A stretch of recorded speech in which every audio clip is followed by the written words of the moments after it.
بسم اللہ الرحمن الرحیم۔ السلام علیکم دوستو، دنیا بھر کی خبروں میں آج آپ سنیں گے، لیکن اس سے پہلے اگر ہو سکے تو لائک اور سبسکرائب کا بٹن ضرور دبا لیں۔ شکریہ۔ یورپ کو اپنے مستقبل کا فیصلہ خود کرنا ہوگا، روس۔ سویڈن ڈنمارک میں قرآن پاک کی بے حرمتی پھر دوبارہ۔ مقبوضہ بیت المقدس میں یہودی عبادت گاہ پر فائرنگ سے 7 افراد ہلاک۔ CIA کے سربراہ کا اسرائیل کا خفیہ دورہ۔ ایک ساتھ اڑان بھرنے والے 2 جنگی طیارے گر کر تباہ۔ شامی بچی کی دل دہلا دینے والی فریاد۔ میں ہوتا تو 24 گھنٹے میں ہی یوکرین جنگ ختم ہو جاتی، سابق صدر ٹرمپ۔ عمران خان کے ساتھ مکافات عمل ہوگا، اب زندگی روتے ہوئے گزرے گی، مریم نواز۔ شیخ رشید احمد کی لال حویلی خالی کرانے سے روکنے کی درخواست خارج۔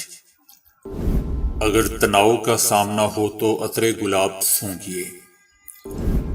مسجد سے بار بار بیٹی کی آوازیں سن کر ہندو لڑکی مسلمان ہو گئی۔ تو آئیے چلتے ہیں اب خبروں کی تفصیل کی جانب۔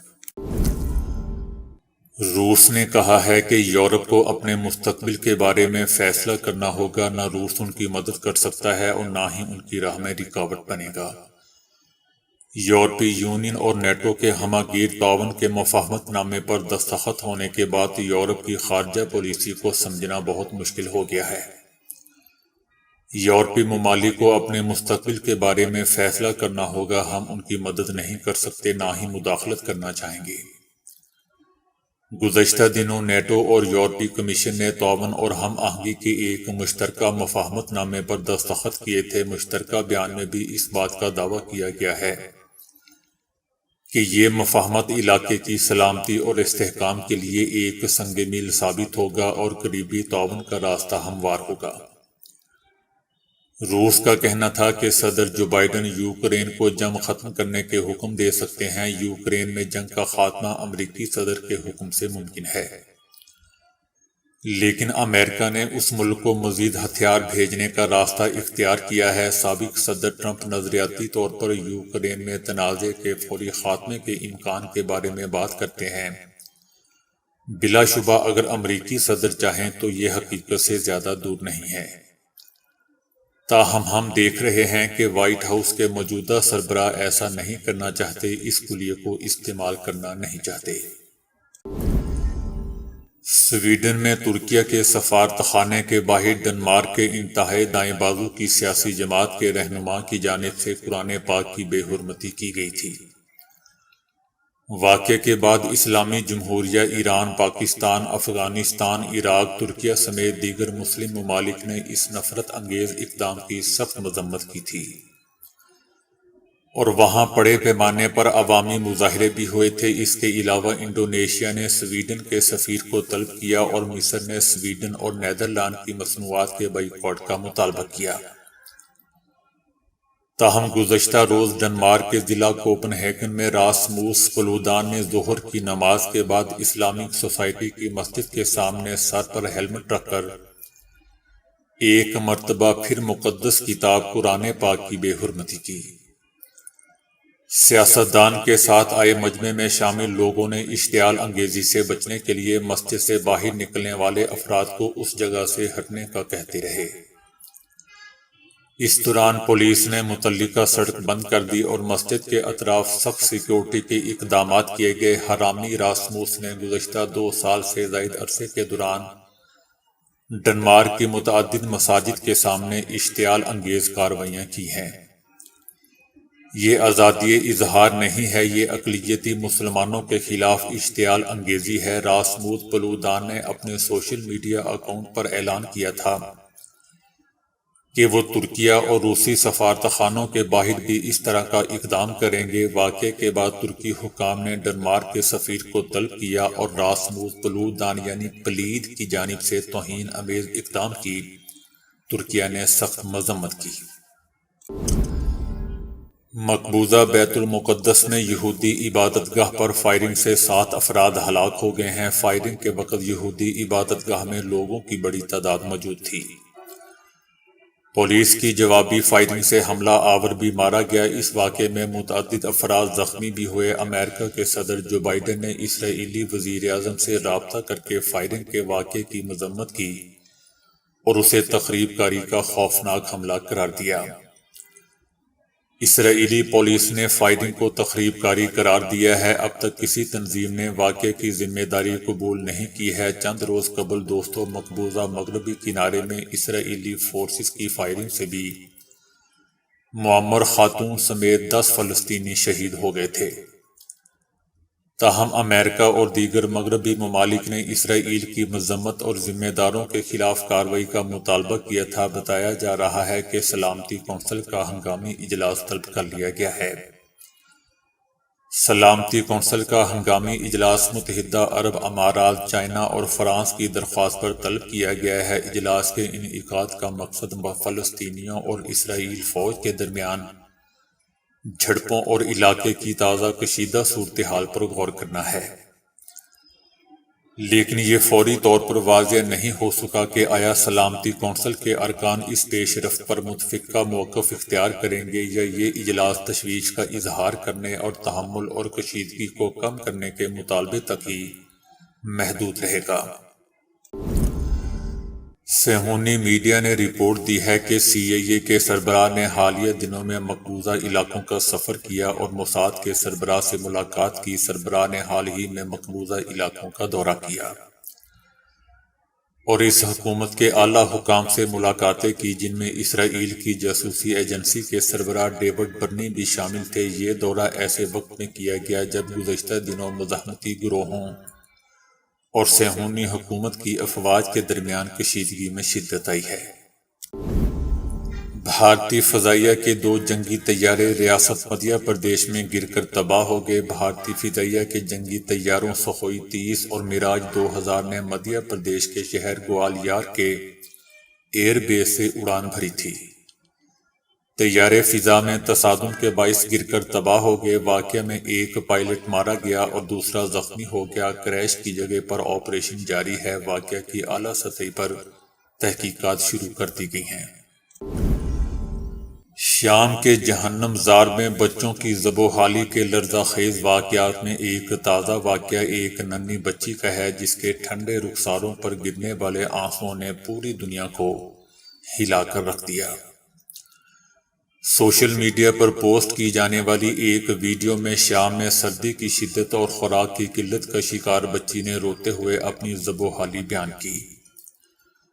اس نے کہا کہ میری بہن سردی سے مر گئی، مگر ہمیں بچانے اور مدد دینے والا کوئی نہیں ہے۔ یہ کہتے ہوئے وہ بے اختیار رو پڑی اور اس کے آنسو اس کے چہرے پر چھلک پڑے۔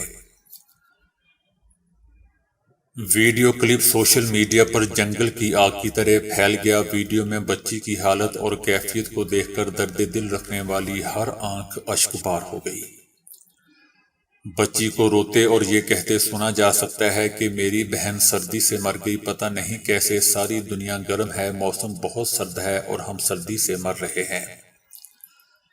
اس نے وضاحت کی کہ وہ اپنے خاندان کے ساتھ رہتی ہے اور رات کو جب سوتی ہے تو اسے اندازہ نہیں ہوتا کہ اس کے اعضاء اس کے ساتھ ہیں یا نہیں، کیونکہ اس کے اعضاء ٹھنڈ سے اکڑ جاتے ہیں۔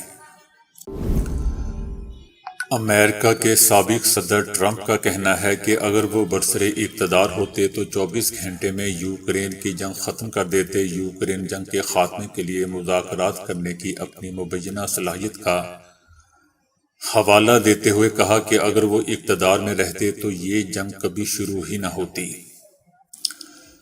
اس حوالے سے وائٹ ہاؤس کی موجودہ انتظامیہ کی نااہلی کے حوالے سے کیے گئے تبصروں کے بعد اس بار انہوں نے خود میں تنازع کو ختم کرنے کی مبینہ صلاحیت پائے جانے کی بات کہی۔ سابق صدر ٹرمپ نے کہا کہ اگر میں امریکہ کا صدر ہوتا تو روس اور یوکرین کے درمیان جنگ کبھی نہ ہوتی، لیکن اس کے باوجود بھی اگر میں صدر ہوتا تو میں 24 گھنٹوں کے اندر مذاکرات کر کے اس خوفناک اور شدید جنگ کو ختم کروا دیتا۔ انہوں نے خبردار کیا کہ امریکی صدر جو بائیڈن کی حکومت کا یوکرین میں ٹینک بھیجنے کا فیصلہ روس کی جانب سے جوہری حملے کا باعث بن سکتا ہے۔ مریم نواز نے کہا ہے کہ عمران خان کے ساتھ جو ہوگا مکافات عمل ہوگا، اب روتے ہوئے زندگی گزرے گی۔ انہوں نے کہا کہ 3 بار نکالے جانے کے باوجود آج بھی نواز شریف ملک کا سب سے بڑا لیڈر ہے، جو آپ کی محبت میں جلد واپس آ رہے ہیں۔ آپ نے 3 مرتبہ نواز شریف کو حکومت دی، انہوں نے 3 بار نواز شریف کو نکالا۔ ان لوگوں نے نواز شریف کو بار بار نکالا، لیکن وہ نواز شریف ہی تھا جو ڈھیٹ بن کر 3 بار پاکستان واپس آ گیا۔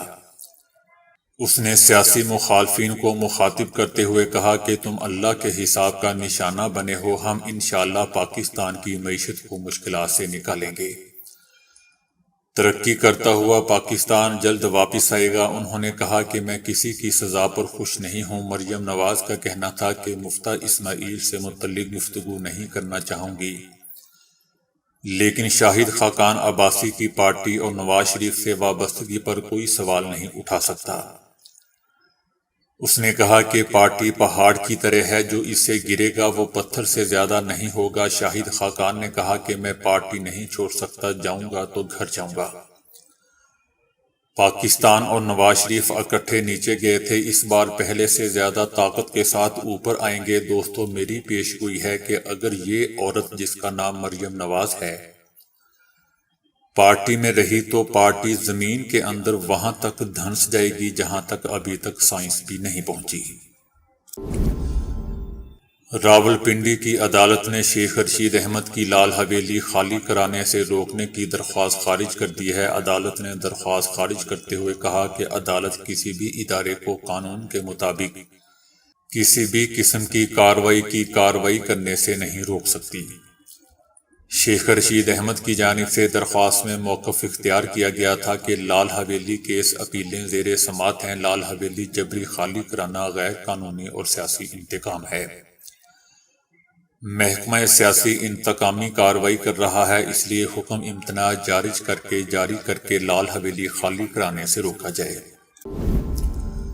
سائنسدانوں نے اروما تھراپی کی اہمیت پر تحقیق کے بعد کہا ہے کہ دفاتر اور مصروف کاروباری جگہوں پر اگر تناؤ کا سامنا ہو تو ایک سادہ سا نسخہ آزما کر مزاج بہتر بنایا جا سکتا ہے۔ اس کے لیے دفتر میں گلاب کے عطر کی ایک شیشی رکھنا ہوگی۔ اس ضمن میں مصروف ترین ہسپتالوں میں کام کرنے والی نرسوں کے گلے میں عطر والے لاکٹ پہنائے گئے، جس سے گلاب کی خوشبو کے بخارات ان کی ناک تک پہنچ رہے تھے۔ عطر والا ہار پہننے والی نرسوں نے بتایا کہ کام کے دوران کا ذہنی تناؤ کم ہو کر صرف 10ویں حصے کے برابر رہ گیا۔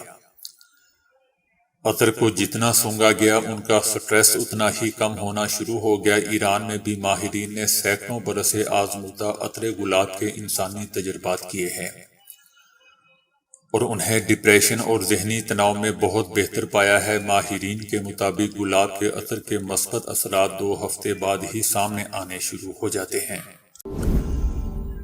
مشہور بھارتی اداکارہ ممتا کلکرنی کا شمار بھارت کی مقبول ترین اداکاراؤں میں ہوتا ہے، لیکن ممتا کلکرنی نے اس وقت مذہب تبدیل کر کے اسلام قبول کر لیا تھا جب ان کے شوہر نے بھی اسلام قبول کیا تھا۔ مشہور کوریوگرافر سروج خان کا شمار بھی بھارت کے مشہور شخصیات میں ہوتا ہے، لیکن بہت کم لوگ جانتے ہیں کہ ہندو گھرانے میں پیدا ہونے والی سروج خان نے بھی اسلام قبول کر لیا تھا۔ سروج خان بتاتی تھیں کہ میرے اسلام قبول کرنے کی 2 وجوہات تھیں۔ پہلی تو یہ کہ میرے شوہر سردار روشن خان مسلمان تھے، جبکہ دوسری بڑے میں نے سب کو حیران کر دیا۔